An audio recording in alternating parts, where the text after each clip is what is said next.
خوب هستی؟ زنده هستم. شوهرتان خوب است؟ زنده هستم. ملا گفت بعد 2 هفته شاید بتونی چیزی بگویم بشنوی. 16 روز شده. هنوز هیچ.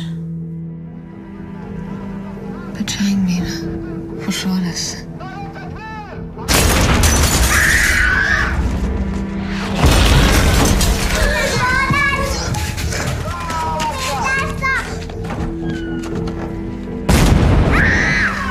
طالع کردم. بالاخره همه ما پیدا کردم. دختره رو پیشش مانده. هر کار میتونم امروز همه چیز گپ بزن.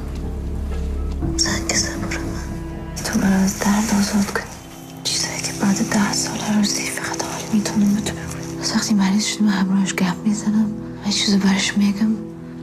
حس میکنم سبک میشم.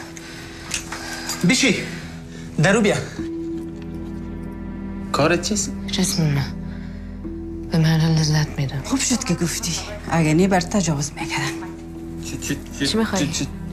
چند؟ تو چی فکر کردی؟ من فاشه نیستم.